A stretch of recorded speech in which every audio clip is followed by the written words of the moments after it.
Hey everyone, ready to dive into something fascinating?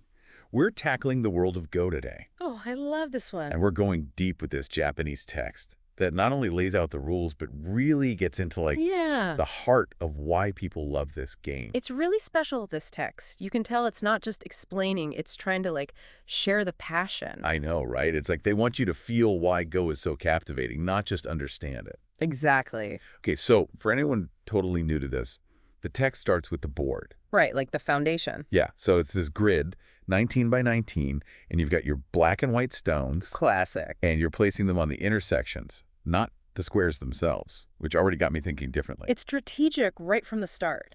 Yeah, And the goal to control more of the board than your opponent. which sounds simple enough. Deceptively simple. Believe me, the strategies you can get into. Oh, I bet. The text was talking about how each stone you place isn't just about that one spot. It's like you're shaping the entire flow of the game. Every move has these ripples. It reminds me of like chess on steroids or something. Kind of. Chess has its depth, but Go, it's like every move is this potential butterfly effect. And that's what the text kept emphasizing, that infinite depth, they call it. Right, like anyone can learn the rules, but to truly master Go, that's a lifelong pursuit. And not just memorizing moves, it's like this deeper understanding. Intuition, almost. The text even said something like a silent conversation between the stones. I love that. So you're not just playing against the other person. You're trying to read their mind, anticipate their strategy. It's a mental dance. Okay, so it's strategic, it's deep, but then the text goes on about this other side of Go. The beauty of it, yeah. And I gotta admit, at first I wasn't sure what they meant. Well, think about it. When you have two masters playing, Yeah. the way those stones are placed, it's not just random, it creates these patterns. Oh, like a visual thing too. Exactly. The text was talking about how those patterns, they reflect a certain harmony. So it's strategic, but also like almost artistic. There's an elegance to a well-played game. Even if you don't win, you can appreciate the beauty of it. It's like those Zen gardens, you know? Simple, but powerful just by how things are arranged. That's a great comparison. It's not just about brute force, it's about balance, finding that harmony even in the middle of this mental battle. Okay, so we've got the strategy, the beauty, but then there's this whole other layer the text gets into. Well, personal stories. Yeah. Yes, like how Go impacts people's lives, which I was not expecting. But it makes sense. When you have something this complex, this engaging, it's going to leave a mark. Absolutely. The first one that really stuck with me was these two friends. Oh, yeah, I loved that one. How they bonded over Go, it became their thing. Their ritual, almost. The text made it sound like those Go nights were sacred, a way to escape the world. And it wasn't just the game, right? It was like the deeper connection they found. Like a secret language they shared. And the text talked about how they'd analyze their moves afterwards. Oh yeah, I underlined that part.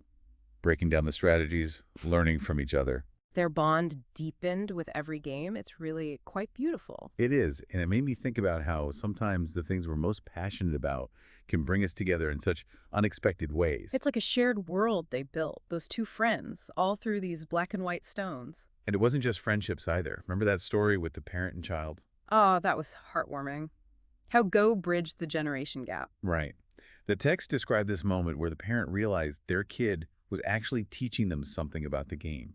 The child's perspective, their willingness to take risks, it challenged the parents' way of thinking. And suddenly, they're both learning from each other, connecting in this whole new way. It's like Go became this bridge between them, proving that even ancient traditions can still be relevant and fresh. Absolutely. And it makes you think about all the other stories out there, all the lives that have been touched by this game. It's a reminder that sometimes the simplest things can have the most profound impact. And it wasn't just that the parent was learning from the kid, though that was a big part. Right, like role reversal. Exactly, but the text also made a point of saying how the child was picking up all these life skills through Go. Oh, I remember that. It wasn't just a game for the kid. It was like, A whole learning experience. yeah, patience, thinking ahead, learning to lose gracefully, all that stuff. And that's where the text really dives into the strategy of it all. Okay, yeah, we've kind of touched on it, but how do you actually win at Go? Well, we talked about territory, right? But there's this whole concept of liberties. That's key. Liberties. I feel like that word came up, but honestly, So imagine your stones on the board, right? A liberty Hmm. is an empty point next to your stone or group of stones. yeah, And your stones need at least one liberty to survive. otherwise.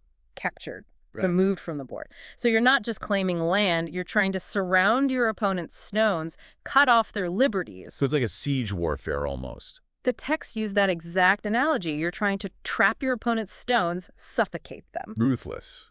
Okay, so how do you actually win then?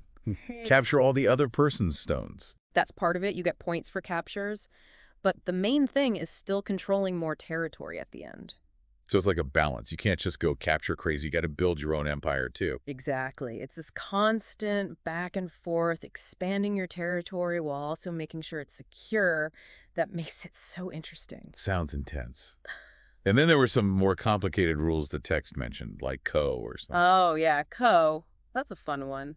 It sounded kind of important, but they didn't really explain it fully. So basically, imagine you capture one of your opponent's stones, right? Ko prevents them from instantly recapturing that same spot. Oh, to stop it going back and forth forever. Exactly. They have to make a threat somewhere else on the board, force you to respond. Then they can try to get that ko point back. So it's like this mini battle within the larger game. Exactly. Co-fights can get really intense. Often they decide who wins the whole thing. See, this is what I mean about Go. It's like the more you learn, the more you realize. How much more there is to learn. Exactly.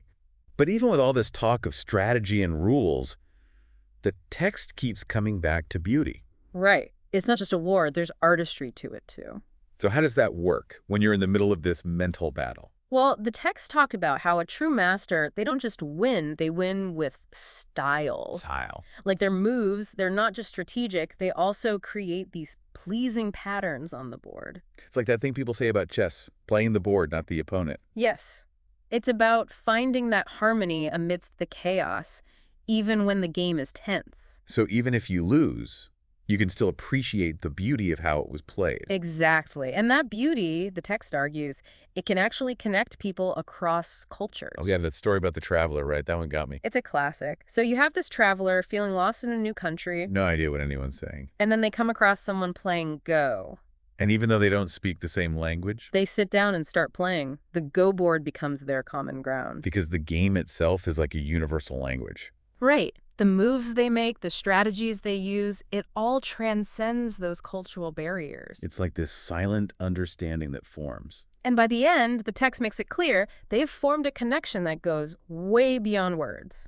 It's really a beautiful story. It makes you realize that sometimes shared passions can be more powerful than any language barrier. Absolutely. And that brings us back to the heart of what this text is trying to say, that Go is more than just a game. It's a reflection of life itself. Exactly. The challenges, the triumphs, the constant learning, it's all there on the Go board. And it makes you think, if a game can have that much depth, what other hidden gems are out there waiting to be discovered? You know, hearing all this about Go, it's like, I kind of want to try it now. Right. It's hard to resist. But it seems so complex. Is it really something anyone can pick up? That's what's great about it. The text made a point of saying how accessible Go is. Okay, but like, where do you even start? Do I need to find some ancient Go master on a mountaintop? You could, but honestly, there are much easier ways these days. Like what? Well, the text mentioned local Go clubs. Oh, right. Are those common? More than you'd think. It's a great way to learn from experienced players. I bet those clubs are full of characters. Oh, absolutely. But there's something special about learning that way, you know? Yeah, like being part of this whole tradition. Exactly. But if you prefer to go solo, there's always the internet. True. Tutorials, videos, probably even apps to play against people online. Exactly. You can find pretty much anything these days. So once you've got the basics down, then what? Then the real learning begins. That's what the text emphasized. Through playing, you mean? Yeah. Experiencing the game firsthand, the strategies, the challenges, even the losses. Because even losing at Go, you're still learning. Exactly. Every game teaches you something new, and as you get better, the text encourages you to look beyond just winning. It's about more than just the outcome. Right. It's about understanding the deeper principles, appreciating the elegance of a good move. Respecting your opponent, even. Exactly. It's like Go becomes this journey of self-improvement.